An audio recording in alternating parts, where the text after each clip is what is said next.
Direct News TV. July 3, 2023. Russia-Ukraine war updates, heavy fighting towards Bakhmut, Kyiv.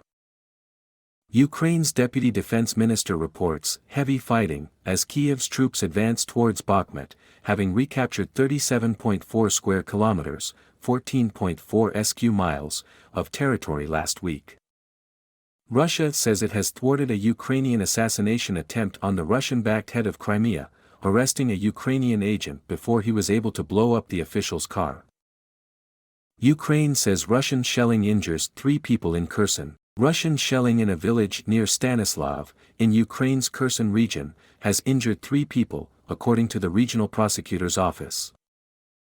On July 3, around 1:30 p.m., the Russian military fired artillery at a village in the Stanislavsk community of the Kherson region. 3 local residents were injured, 2 of them were hospitalized, the prosecutor's office said in a statement on their Telegram channel. Elections in Russian-controlled Ukraine could be cancelled, Moscow's election official. Russia's top election official Ella Panfilova has said that if the situation in the Kremlin-controlled areas of Ukraine worsens due to the war, then the local elections in the regions which are set to take place on September 6 could be cancelled. If unforeseen circumstances arise, in some areas the situation may deteriorate dramatically, and we see that there is a serious danger to the life and health of residents, then we have the right to postpone these elections, Panfilova told Russian President Vladimir Putin at a meeting in the Kremlin. We will certainly use this right if there are serious reasons for it, she said. Putin replied, understood. Russia controls just under 1/5 of Ukraine, including Crimea, which it annexed in 2014, and parts of 4 other regions that Russian troops have taken control of since the current war began in February 2022. Hungary to ask EU to extend its oil companies' exemption from Russian sanctions. Hungary will ask the European Union for a 1-year extension of an exemption from Russian sanctions that allows refiner Slovnaft, part of the Hungarian energy group MOL, to export products refined from Russian oil to the Czech Republic. After a meeting with Slovakia's foreign minister, Hungarian Foreign Minister Peter Szijjártó said MOL needs 1 more year to complete investment at its Slovak refinery Slovnaft that would allow a further shift to non-Russian crude. Suspected mines found in parcel at Moscow Customs Office, TASS. Objects appearing to be mines have been found at a customs office dealing with post in Moscow, Russia's TASS news agency reports. The suspected mines were found in a mailed parcel, it said. There are no confirmations on whether the objects have links to the war in Ukraine. Head of Russian Navy meets Chinese Defense Minister, TASS. The head of Russia's Navy, Nikolai Yevmenov, has met Chinese Defense Minister Li Shangfu in Beijing, according to a report from state news agency TASS. The 2 men discussed strengthening cooperation in the Pacific, TASS reported. Future of Wagner Group's assets still uncertain, journalist. Reporting from Moscow, journalist Yulia Shapovalova says the future of the Wagner Group's assets is still uncertain.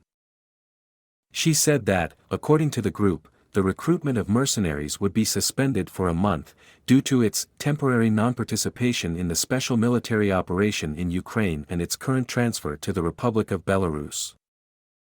Of course, we will have to wait and see how it is going to play out, Shapovalova said, adding that posters in some Russian cities calling on people to join the Wagner Group had been replaced with other posters which were an invitation to sign a contract and serve in the regular Russian army.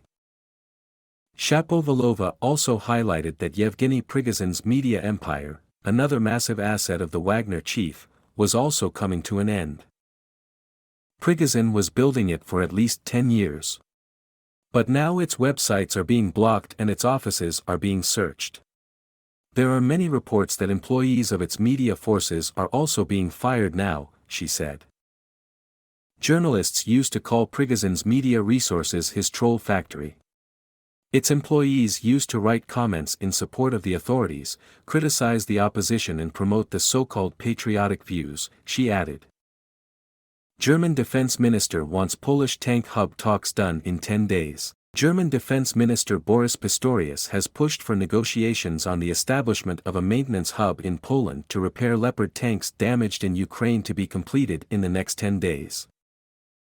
In a public statement after talks with his Polish counterpart, Mariusz Błaszczak, in Zamość, Pistorius did not respond to a Polish request to extend the deployment of 3 German Patriot missile defense units that had been sent to the southeastern Polish city in January, initially for 6 months.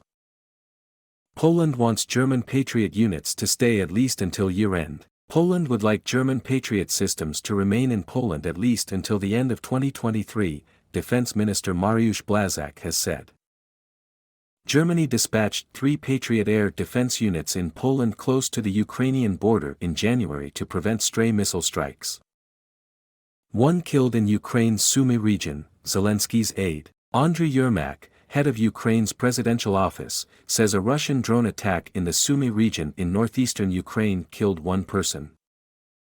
As a result of a Russian UAV strike, 1 person died in a 5-story residential building, he said in a statement on the Telegram messaging application.